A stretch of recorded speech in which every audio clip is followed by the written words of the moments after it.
Greetings, ladies and gentlemen. Welcome to the Classical Academy Podcast, your friendly guide to the world of classical Christian education. I'm your host, Dr. Mark Phillips. Progym.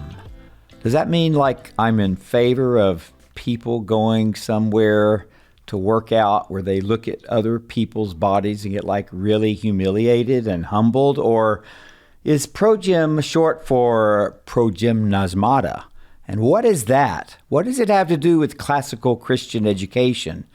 Is it new or thousands of years old? Why do we do this at a classical Christian school? Lots of us have heard of these 6 elements of a narrative, haven't we? Who, what, when, where, how, why? Do they relate to that word, Progymnasmata? My guest today will help us answer these questions. She is an alum of Trinity. She was actually one of my students. I can't believe it.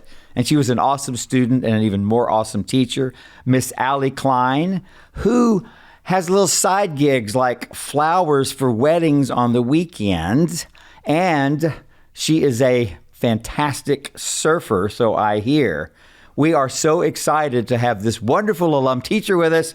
Miss Klein, welcome to the show. Thank you for having me. I'm so excited to be here. So we study narrative, right? Let's just start with that word. Why do we study narrative here at Trinity? Well, essentially, narratives are stories. So you hear narratives all the time, and studying them are super important because stories are the foundation of how we as human beings understand truth and gain wisdom.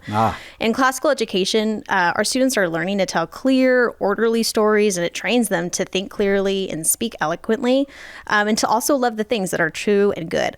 Narrative teaches them how to observe, remember, and arrange events purposefully and understand the lesson that the story is trying to teach them. And narrative is actually the groundwork for all higher forms of rhetoric that they learn in upper school. So our students are learning that when they get to upper school, but it also builds on it so that way they can go on to college and beyond. But before they're able to persuade, analyze, or argue something, they actually need to be able to first tell the story well. So when you're talking about arranging elements, you're talking about they tell the story in such a way that it's clear, exciting. By the end of it, you know what's happened. Yeah, and they're able to comprehend it and retell it and paraphrase it in their own words. So that way they're understanding what the message of that story is trying to say. Fabulous. So this word, Progymnasmata, what is that? It's a big word, that's for sure. Yes. And it's a fun one. So progym, we call it progym for short. Right. But progym is an ancient writing technique. It's been used in multiple cultures for multiple centuries. And pretty much every amazing poet, author, speaker in antiquity and beyond in history studied progym. It goes all the way back between 100 and 400 BC in Greece, and it stems from the early forms of curriculum, first used by Socrates in Athens, and then Quintilian in Rome, through to the English Reformation. Even our founding fathers actually used and studied progym, which is why our founding documents are so eloquent and riddled with proper rhetorical defenses. And somewhere along the line, we stopped using it in mainstream education, but we can now actually just trace its current use in classical schools, like here at Trinity.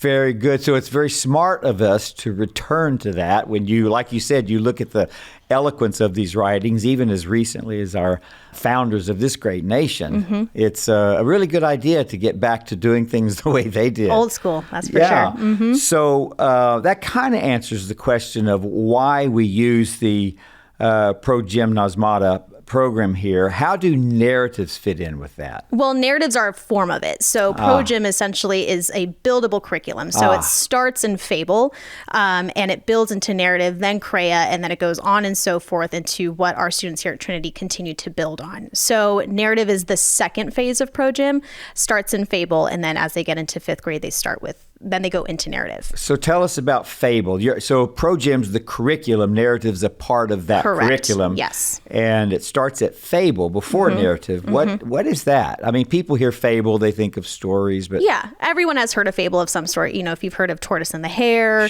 Ant and the Grasshopper, Ant and the Chrysalis, it all pretty much stems around animals. And these animals are usually speaking, so they have some particular dialogue between them.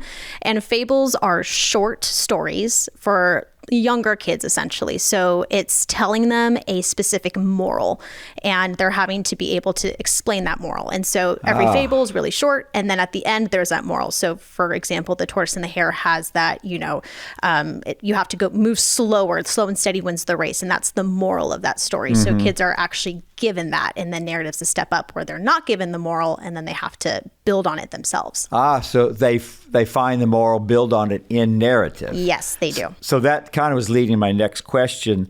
What's an overview of this next stage of the progym, the narrative stage, following fable? Following fable, narratives, so that's Right. what you're asking, how narrative fits in. Yes. So they're essentially just stories. So students are given either a fairy tale, they might be, given a particular parable in the Bible, something that they're able to read and understand. And they're going to have to be able to retell it in various ways. That could be in a drawing, it could be in acting. So sometimes they'll like to do plays or things like that. Wow. And after retelling it, they're going to have to paraphrase it in their own words. And that's going to be using a lot of different forms of techniques. So it could be varying their sentences, swapping out synonyms for various words, and then being able to retell the story in their own words at the end of that. Essentially, the first few parts of the Progymnasmata are students being able to be given a story, any type of story, and build off of it and say it and retell it in their own words by making it longer, shorter, etc. Right. And did you say in pictures even? I mean, because that kind of reminds me of the movie storyboard. My daughter-in-law is a director, and my daughter does storyboards for movies. And so it's kind of like that. They're doing the narrative outline in a pictorial way, which helps the actors and actresses see themselves in that. Right. And we have all different types of learners. Yeah. We have visual learners, we have auditory learners. So it really engages all these different types of learners into actually being able to understand that. Students might not be strong readers, but they might be really strong actors. They might be really strong artists. So if we get students to engage with stories in ways that they are comfortable with and they are strong with, then they're able to connect with that and learn that lesson in a variety of manners. So it's really interesting to see how it comes alive in the classroom. That's incredibly interesting. That's fantastic. So now we got the 6 elements of the narrative. Why? Talk about what they are and why is it so important for the students to understand those? So the 6 elements of narrative are essentially the who, what, where, when, how, and why. And the students have to actually be able to tell us and rewrite what those 6 elements are. And it's essentially just a form of comprehension. Sure. Every time a student tells a story, it could be what happened over their weekend. It's going to be the who, the what, the when, the where, the how, and the why. But they need to understand it and comprehend all of those aspects of the story before they can even begin to rewrite it. If they're not understanding who the main character is or who the agents are in that, then they're not understanding and fully comprehending it. So it really just narrows down and answers those questions completely so they're able to fully retell the story. These 3 elements of the narrative that are known as recognition, reversal, suffering, how does that fit in here? Right. So they are actually asked to do that in fables. So that's the starting block. So fable, and they do that in narrative as well. So in narrative, when they get to that, they're having to do all 9.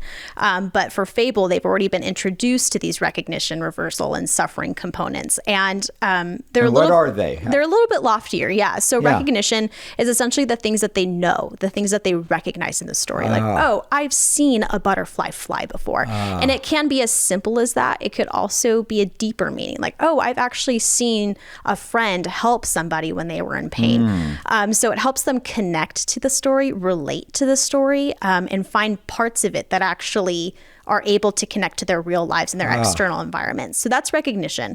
Reversal is a little bit more challenging. So it's essentially when the highs of the story are brought low or the lows of the story are brought high. And in that are going to be your typical, story climaxes. So when, the bad guy gets what he's supposed to be getting at the end of the story, or when, the prince meets the princess kind of a thing. So those are the highs and the lows of the story and how they actually connect to what the story is trying to say. Suffering is just what that is. It's the point of suffering in the story. It could be at the beginning, it could be at the end.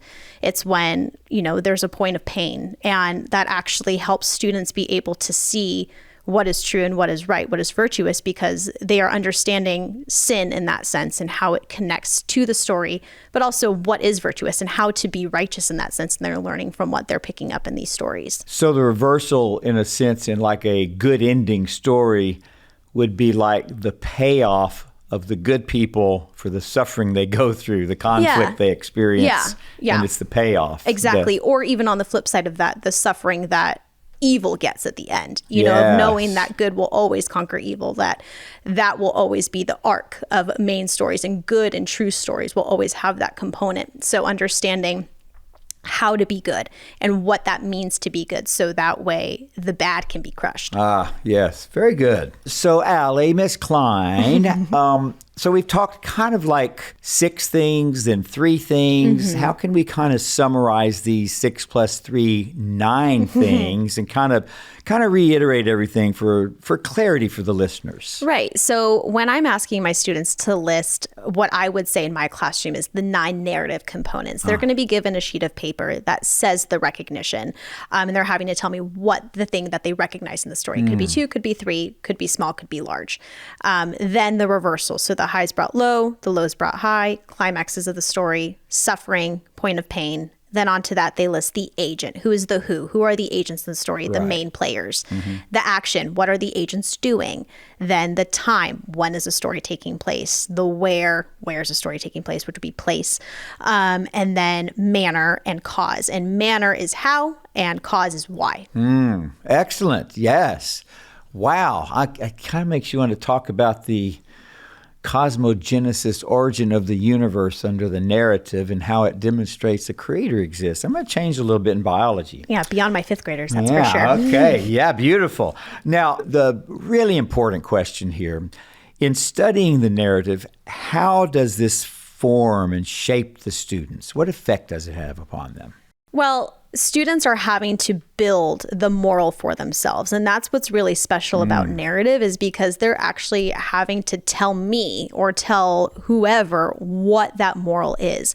And it's really important that they're able to develop that themselves rather than being, hand fed it. They're having to actually comprehend it, but then form it themselves. So it's this deeper social emotional awareness that they're starting to build in this process, where they're having to then take what they're reading, take what they're learning, take what they're experiencing in their outside environment, and then apply it to what they're going to be doing in writing class. So it builds and it builds and it builds, but essentially all stories in whatever form have some kind of main takeaway that they're wanting to tell you. And some are going to be good and some are going to be bad. But the reason that we choose such great stories here at Trinity and across most classical schools in the nation is because we really want to pinpoint what these students are experiencing and learning and taking in. And if they're taking in things that are virtuous, if they're taking in things that are true, if they're taking in things that are good, then it's going to continually form them in a way that shapes their character. So it's getting at that character formation, that deeper understanding and application of a story that they can take into the world and beyond, to their homes and their families, to the fights that they have with their siblings.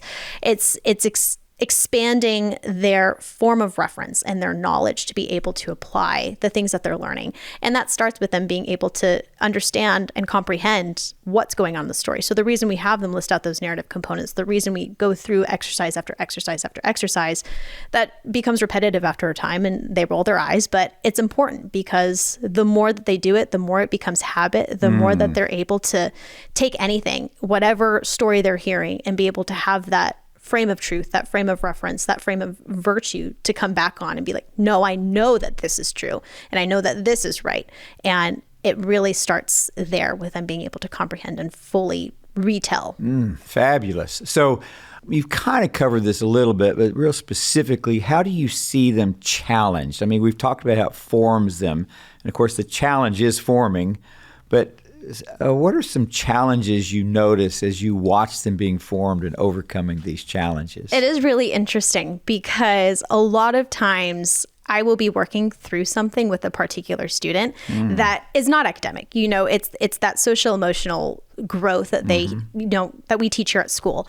And it's something that they're working through. Maybe it's something they're struggling through. And then we might read a particular point in history. We might read through our history card. We might read through Tom Sawyer. We might read through something that they're like, oh, that's what's happening with me. And so it challenges them because they're being asked to face something that they probably don't want to face. Yes. You know, they're asking themselves questions that they probably don't want to be asking themselves.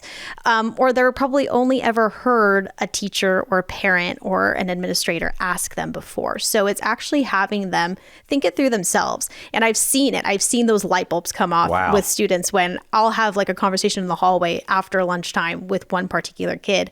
And then I'll come back and we'll read through something or we'll work through something in writing and we'll start talking about what the story is actually trying to say. And we'll have that moral, we'll have that lesson.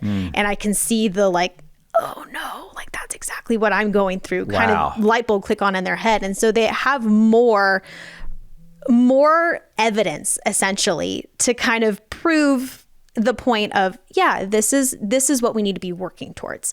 This is what we are striving for. This is the growth that I want to see and I know you are capable of doing. But that kind of comes from within. I can shout it all I want from the rooftop, but they can only hear it once they actually accept it. Yes, and fabulous. It hits them when they have to accept it out of, point blank and they're given something like, oh no, like this is what I'm going through. So that is great. So let's say I'm a parent or a grandparent or someone involved in the student's life. What kind of questions should I be asking them about narrative? That's a great question. A lot of times it's really basic comprehension questions. And you want to start with those basic comprehension questions before you build into the lesson questions, because you really want to be able to understand where your kid is starting with. What's their frame of reference? What is their outline of what's going on? So the basic things, if it's, something that happened at the end of the day, if it's you're reading with your kid out loud at home, it's going to be, who are the main characters? What's going on? What are they doing? Why do you think they did that? And then once you've assessed for that basic comprehension, then you can kind of move on to that more abstract thinking. So you can really start going, oh, that's interesting. Why do you think that they did that? What do you think was going on to make that happen? And if that happened to you, how would you have reacted? What do you think that you can learn from that? What do you think is the lesson? If that could have happened differently, what would you have done to make that happen differently? Fabulous. So really asking them what happened, making sure that their understanding of that is thorough and complete, and then moving on to, applying it to them. So it's the first, evaluating and analyzing, then applying that knowledge and being able to then tell them and walk them through what it would look like if it were to connect to them. That is fabulous. Parents, grandparents, aunts, uncles, are you not excited that your students get to sit under someone such as Miss Klein? Teachers like this who are helping them learn about themselves, the proper way to live by retelling stories and making these recognitions. It is just fantastic, and I hope you've been blessed by hearing this, and hopefully you will ask those questions that she suggested. Allie, Miss Klein, thank you so much for being with us today. It has really been a pleasure to hear about this. Thank you for having me. I've really enjoyed being with you guys. And thanks to all of you for joining us on the Classical Academy podcast, presented by Trinity Classical Academy right here in Santa Clarita, California. If you want to hear more about the unique education offered at Trinity, give a listen to our school's other podcast called Different by Design. The producer of this podcast is Shay Ramquist. Cameron Hubbard is our audio engineer.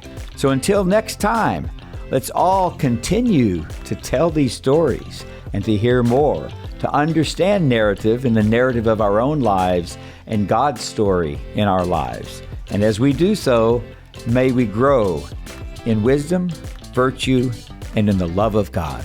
Thanks so much. Till next time.